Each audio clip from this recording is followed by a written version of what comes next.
தமிழகத்தில் ஜனநாயகம் குறித்து பேசப்படும் போதெல்லாம் உத்தரமேரூர் கல்வெட்டு குறித்து சுட்டிக்காட்டப்படுவது வழக்கமாக இருக்கிறது.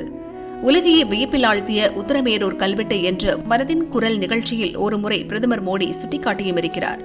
அப்படி அந்த கல்வெட்டில் என்ன இருக்கிறது, கோயிலின் சிறப்பு என்ன என்பதை பார்ப்போம்.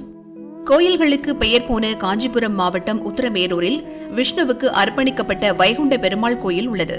பல்லவர்களால் கட்டப்பட்டது. கோயிலின் பிறகால இணைப்புகள் சோழர்களால் உருவாக்கப்பட்டவை. இந்த கட்டிடம் பாரம்பரிய நினைவுச் சின்னமாக அறிவிக்கப்பட்டு இந்திய தொல்லியல் துறையால் நிர்வகிக்கப்படுகிறது.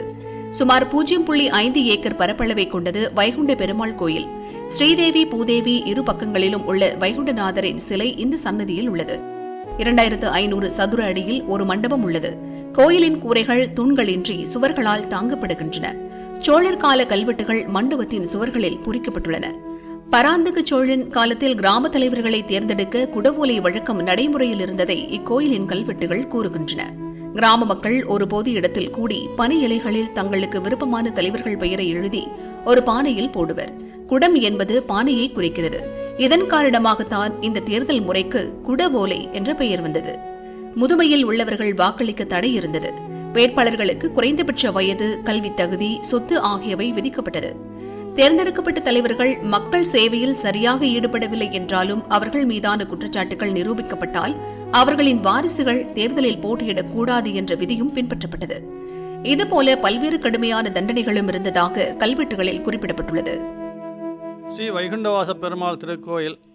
இக்கோயில் கிபி 10ஆம் நூற்றாண்டில் கட்டப்பட்ட கோயில். இக்கோயிலில் ஜனநாயக தேர்தல் முறை உள்ள கல்வெட்டுகள் உள்ள கோயில்கள்.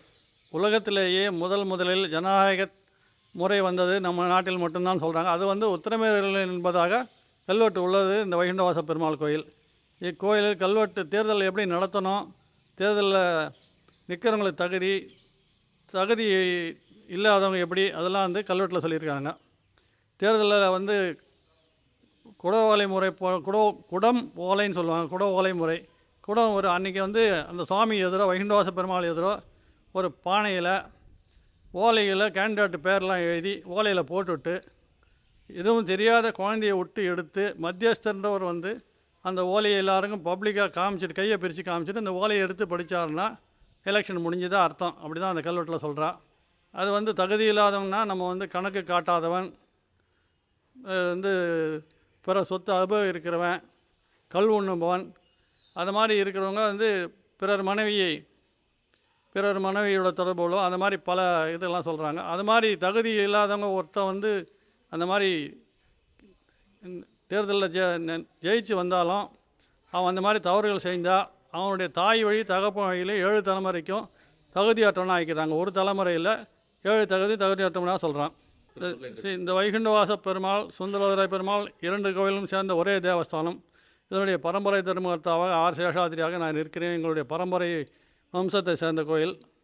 இந்த கோயிலுக்கு வர வேண்டும் என்றால் சென்னையிலிருந்து 80 கிலோமீட்டர்லையும், மதுராந்தகம், செங்கல்பட்டு, வந்தவாசி, காஞ்சிபுரம் ஆகிய ஊர்களிலிருந்து 28 கிலோமீட்டர் மையத்தில் உள்ளது இக்கோயில்.